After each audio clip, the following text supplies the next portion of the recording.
ইয়াস ইয়াস, টান টান উত্তেজনাময় ম্যাচ।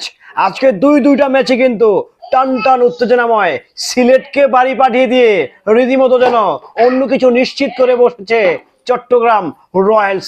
ভাই রে ভাই, রীতিমতো নাক বন্ধ হয়ে যাওয়ার মতো, দম বন্ধ হয়ে যাওয়ার মতো টান টান উত্তেজনাময় ম্যাচ।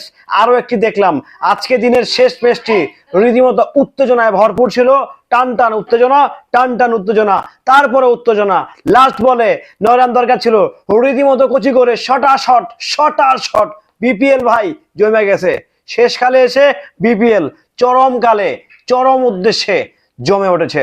হ্যালো এভরিওয়ান, আসসালামু আলাইকুম। শিমুল আছি আপনাদের সঙ্গে। রাজশাহীকে বাড়ি পাঠিয়ে দিয়েছে, বাড়ি পাঠিয়ে দিয়ে চট্টগ্রাম থেকে গেল বিপিএল আসরে।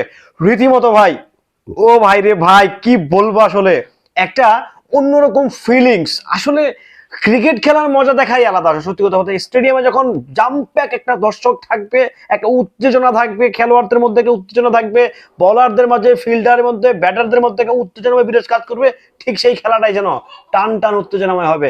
আজকের দিনের দুইটা ম্যাচে কিন্তু জাস্ট কাঁপাকাঁপি ভাই।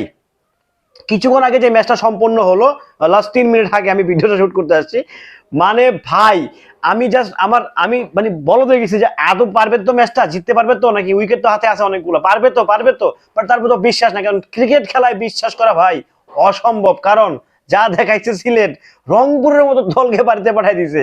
সেই জায়গায় চট্টগ্রাম তো ভাই একের পর এক, যেই দলটার কোনো স্পন্সর নাই, যে দলটার ভালো কোনো কোম্পানি নাই, যে দলের সাথে কোনো কোম্পানি যুক্তও হয় নাই, সেই চট্টগ্রাম রয়্যালস কিন্তু ভাই বাজিমাত বাজিমাত বাজিমাত বাজিমাত বাজিমাত।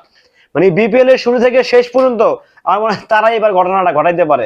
চট্টগ্রাম ঘটাইতেই পারে, এটা আসলে স্বাভাবিক, অস্বাভাবিক কিছু না। কারণ তাদের পারফরমেন্স দুর্দান্ত, জাস্ট এক্সিলেন্ট পারফরমেন্স। দেখেন চট্টগ্রাম রয়্যালসের কিন্তু মানে ভালো কোনো প্লেয়ারও নাই, আমি যদি ভুল না করে থাকি। আর স্পন্সর নাই, তারা এটা বিসিবি নিয়ন্ত্রিত একটা দল, আপনারা অবগত আছেন। কারণ এটা মালিক পক্ষ গায়েব হয়ে গেছে, উদা হয়ে গেছে। তারপরে যেভাবে খেলছে, এই যে খেলাটাকে যে পেশা হিসেবে নিয়েছে, আদর্শ হিসেবে নিয়েছে ক্রিকেটার গুলা, this is great, this is really great. কারণ ওনারা এটাকে খুব প্রফেশনালি নিয়েছে। না ঠিক আছে, স্পন্সর দিলে না দিলে নাই, আমাদেরকে তো আমার কোম্পানি বিসিবি তো দিচ্ছে। সো এইটা একটা দুর্দান্ত ব্যাপার স্যাপার ছিল, দারুণ ব্যাপার স্যাপার ছিল, দারুণ দারুণ দারুণ। ভাই আজকে জাস্ট আমি শিহরিত, সত্যি কথা বলতে শিহরিত। কি ম্যাচ দেখতেছি রে ভাই, কি ম্যাচ দেখলাম, মানে টান টানময় একটা ব্যাপার স্যাপার। ঠিক আছে, তো যাই হোক, আমি জাস্ট খুশি, দুর্দান্ত খুশি। বিপিএল শেষকালে এসে জমে উঠেছে। এটা জাস্ট আউটস্ট্যান্ডিং হচ্ছে, কিছু একটা হচ্ছে, দুর্দান্ত দুর্বার কিছু একটা হচ্ছে। এটা হওয়া উচিত, এটা হওয়া উচিত, এটা হবে, এটা হওয়ার দরকার আছে। যাই হোক, নিঃসন্দেহে আপনারা খেলাগুলো দেখেছেন, উপভোগ করেছেন। ভিডিওটি কেমন ছিল অবশ্যই কমেন্ট করে জানাবেন। নিত্য নতুন ক্রিকেটের দুর্দান্ত আপডেট পেতে আমার সঙ্গেই থাকবেন। আসসালামু আলাইকুম।